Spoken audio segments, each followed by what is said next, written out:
बिस्मिल्लाहिर्रहमानिर्रहीम अस्सलाम वालेकुम। आज हम पढ़ेंगे एक्लेसिया जो हमने एडल्ट हेल्थ नर्सिंग का चैप्टर स्टार्ट किया था। उसका एक डिसऑर्डर है एक्लेसिया। तो स्टार्ट करते हैं। एक्लेसिया क्या है? Is a primary oesophageal mortality disorder characterized by the absence of oesophageal peristalsis. हमारा जो इज़ोफेगस है, जब हमें ये पता है कि जब हम खाना खाते हैं तो वो हमारे इज़ोफेगस और फेरिंक्स से होते हुए स्टमक तक जाता है, ठीक है? तो जब ये स्टमक तक जाता है और ये जो मूवमेंट करता है स्टमक तक जाने के लिए, इसको हम पेरिस्टालसिस कहते हैं। The movement to the stomach to bring the food to the stomach, ठीक है? आप कह सकते हैं कि स्टमक तक खुराक लेके जाने के लिए जो मूवमेंट होता है, ठीक है, इसको हम पेरिस्टालसिस कहते हैं, ठीक है? तो जब ये मूवमेंट ख़त्म हो जाए, आपके एज़ोफेगस में ये मूवमेंट ना हो, ठीक है, मोटिलिटी डिसऑर्डर आ जाए या फिर impaired relaxation of the lower oesophageal sphincter.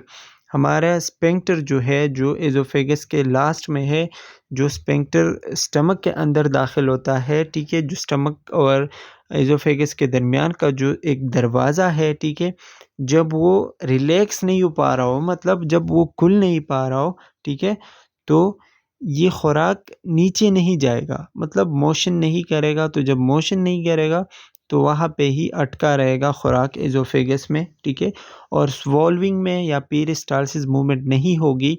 इस प्रॉब्लम को हम क्या कहते हैं? एक्लेसिया। आई होप कि आपको अच्छे से समझ आ गया होगा। इसमें क्या होता है कि वही बात है, लोअर इज़ोफेगल स्फिंक्टर LES का मतलब है, ठीक है, कि इसमें जो है वो नहीं रिलैक्स हो पाएगा और dilation of the lower oesophagus and a lack of oesophagus, वही चीज़ें कि पेरिस्टालसिस नहीं होगी, आपका इज़ोफेगस डायलेट नहीं हो पाएगा, ए पेरिस्टालसिस होगा। ए पेरिस्टालसिस मतलब पेरिस्टालसिस मूवमेंट नहीं होगी, ठीक है, ऑफ द इज़ोफेगल बॉडी। अच्छा, इसकी एटियोलॉजी वजह क्या है? अभी तक अननोन है। Recent studies show that achalasia is caused by the nerve cell of the involuntary nervous system. Studies ये शो करती है कि ये नर्वस सिस्टम की वजह से होता है। अक्सर जो है सेल्स डैमेज हो जाते हैं, ठीक है, और वो जाके मस्कुलर उसका जो लेयर है एज़ोफेगस का, वहाँ पे अपना काम कर जाते हैं, डैमेज हो जाते हैं, ठीक है। तो ये बंदे का अपना जो इम्यून सिस्टम है, patient's own immune system and slowly degenerate for the reason that are currently not understood, ठीक है। मतलब इसके जो स्पेसिफिक रीज़न्स है वो अभी तक हमें पता नहीं है, लेकिन जो स्टडीज़ की है वो हमें ये शो करती है कि जो नर्वस सिस्टम है, जो न्यूरॉन सेल्स है वहाँ पे, वो उनकी वजह से ये जो वहाँ पे एज़ोफेगस के सेल है वो डैमेज हो जाते हैं और वो अपना काम जो है वो नहीं कर पाते सही से। इसके कुछ साइन सिम्पटम्स है जो कि डिस्फेजिया है, मतलब आप खाना नहीं खा पाओगे, जो आपने खाया है वो नीचे नहीं जा रहा, हज़म नहीं हो रहा, तो आप और खाना कैसे खाओगे? रिगर्जिटेशन होगी, ठीक है, मतलब डकार वगैरह, जो एसिडिटी होगी, चेस्ट पेन होगा, हार्ट बर्न, वेट लॉस होगा, ठीक है। आपको ऐसा लगेगा कि आपके थ्रोट में कुछ है, ठीक है, ग्लोबस हिस्टेरिकस कहते हैं, ठीक है, और फ्रीक्वेंट कफिंग, बहुत ज़्यादा आपको खांसी होगी, कफिंग होगी। इसके जो है कॉम्प्लिकेशंस क्या है? बहुत ज़्यादा इसके और मतलब अगर आप इसको ट्रीट नहीं कर पा रहे और आप इसका इलाज नहीं कर रहे, तो इसकी वजह से और कौन-सी बीमारी हो सकती है?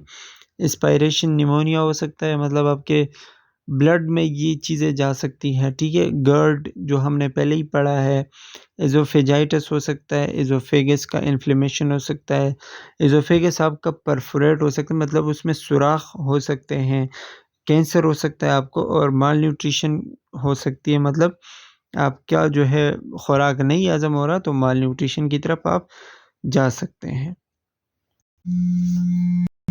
अच्छा जी, इसके डायग्नोसिस में आप 3 टेस्ट करवा सकते हो। सबसे पहला जो है वो पेशेंट को देते हैं बेरियम प्रिपरेशन, लिक्विड का एक जो है फ्लूइड होता है, एक फ्लूइड टाइप चीज़ होती है।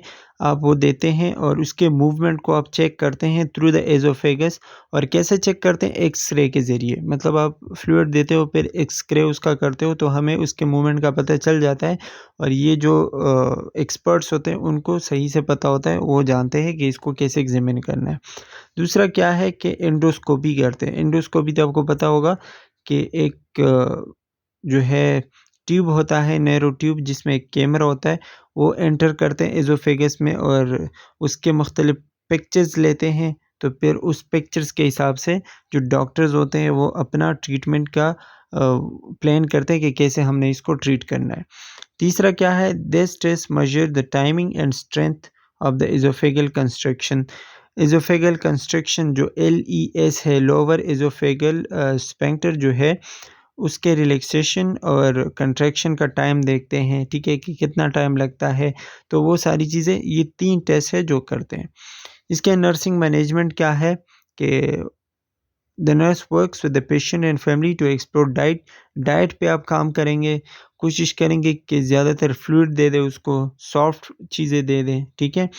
स्वॉलोइंग एबिलिटी आप देखेंगे कौन-कौन सी चीज़ें लिक्विड्स ज़्यादा आराम से वो जो है स्वॉलो कर सकता है, फिर सॉलिड जो है वो खा सकता है। Response to food textures and temperature variability of dysphagia. कैसे, मतलब कौन सा खुराक अच्छे से खाता है, कौन से टेम्परेचर का खुराक अच्छे से खाता है, भूख कितने टाइम बाद लगती है, स्ट्रेस और फटीग वगैरह, ये सारी चीज़ें देखनी है। इसके अलावा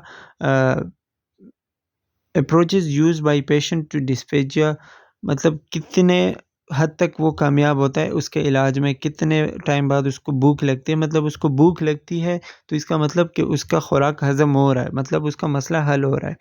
ईट slowly and to drink fluid with meals.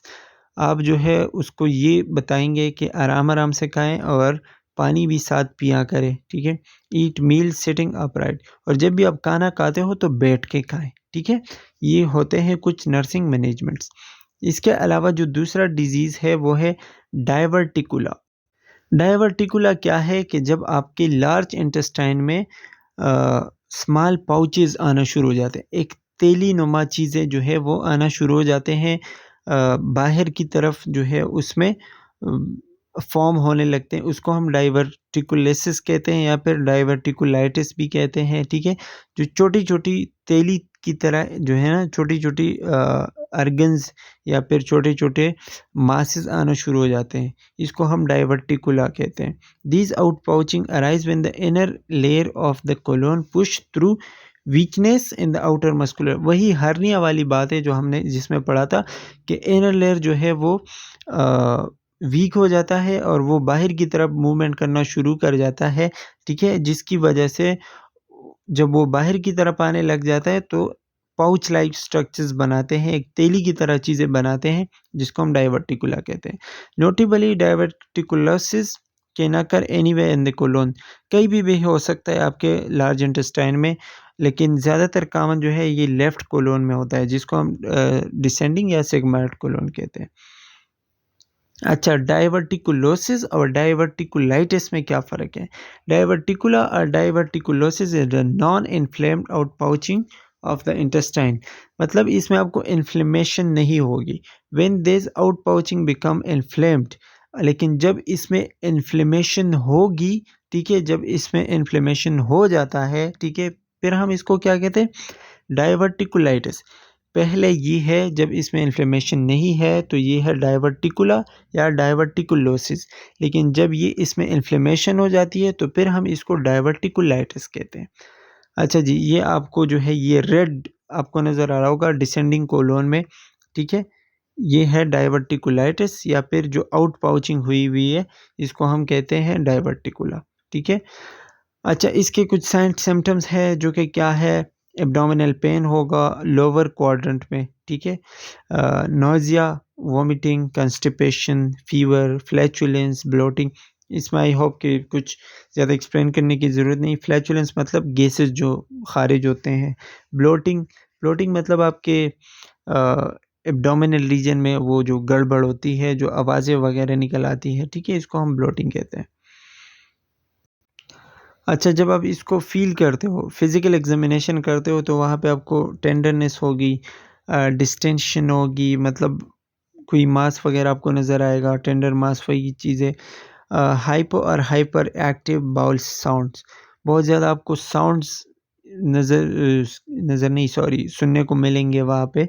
Absent bowl sounds होंगे, यूरिनरी ट्रैक्ट फाइंडिंग्स, कोलोवेस्कुलर, कोलोविजाइनल फेस्टुला, मतलब जो है वहाँ पे आपको यूरिनरी में भी कुछ न कुछ ज़र्रात वग़ैरह जो फीसेस के होते हैं वो आने शुरू हो जाते हैं। आप देख सकते हैं निमोचोरिया हो सकता है, फिकोलोरिया हो सकता है, ये सारे जो है डिजीज़ेज़ के नाम है।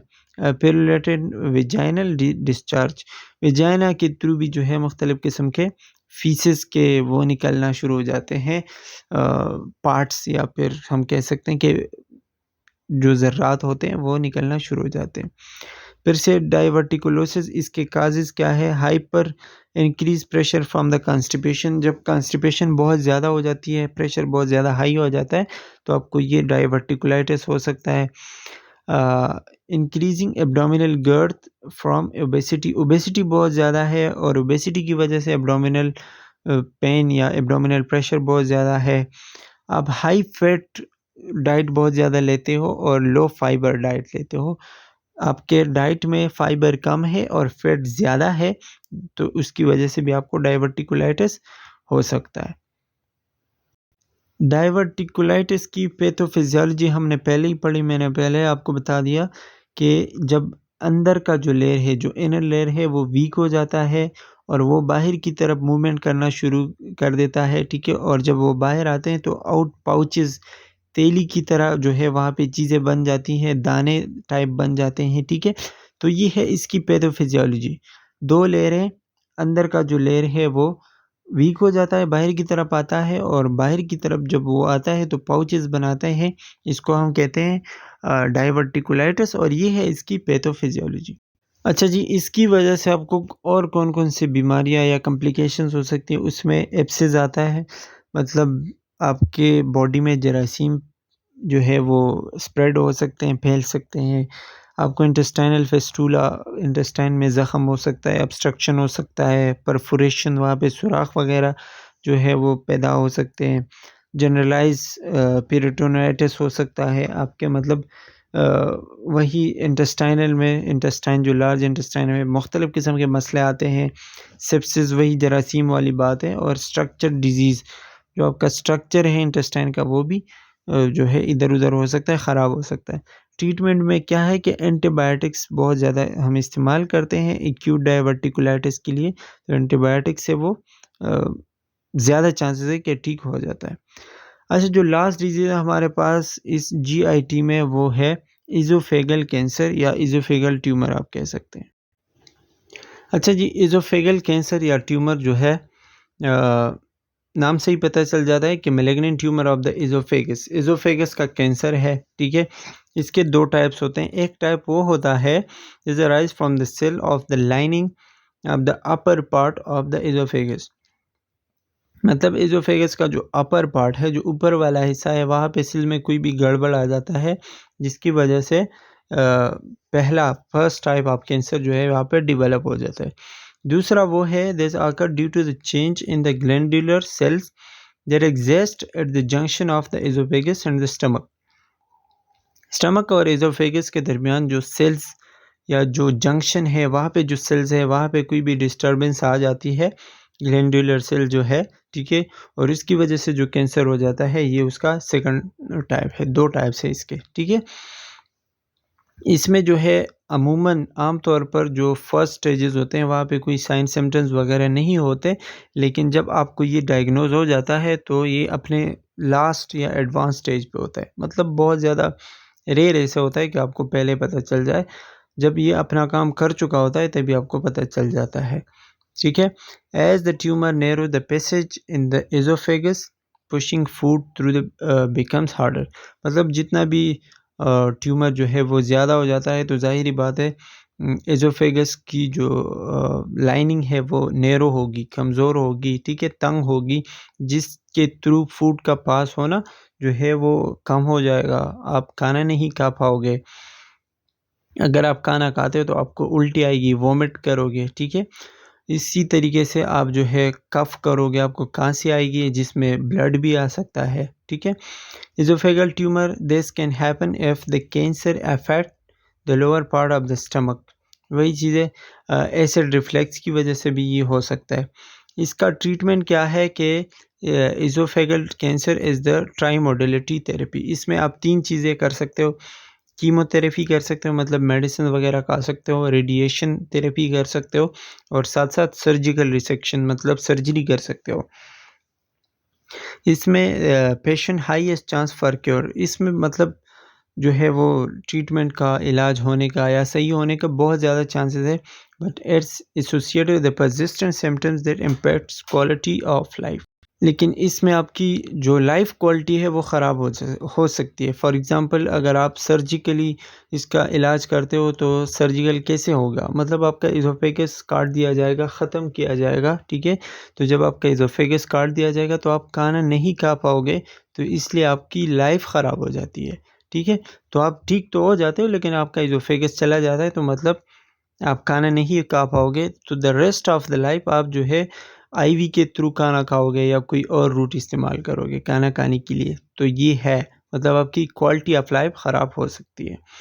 इसके जो नर्सिंग मैनेजमेंट्स है वो क्या है कि focusing on nutritional needs, nutrition का आपने ख़्याल रखना है, ट्यूब फीडिंग करना है, जैसे कि मैंने बता दिया। आपका इज़ोफेगस गया तो फिर आप ट्यूब फीडिंग करोगे। पोस्ट ऑपरेटिव केयर और आफ्टर सर्जरी जो है वो आपने ख़्याल रखना है और पेशेंट को जो है एजुकेशन देनी है। ये है इसका नर्सिंग मैनेजमेंट। आई होप कि आपको समझ आ गया होगा। गैस्ट्रोइंटेस्टाइनल ट्रैक्ट के जितने भी डिजीज़ेस थे तकरीबन हमने कवर कर ली हैं। आगे भी हम एडल्ट हेल्थ नर्सिंग में कंटिन्यू करेंगे और चीज़ें पढ़ेंगे। आई होप कि आपको अच्छे से समझ आ गया होगा। That's all for today. इंशाल्लाह मिलते हैं नेक्स्ट वीडियो में, तब तक के लिए अल्लाह हाफ़िज़।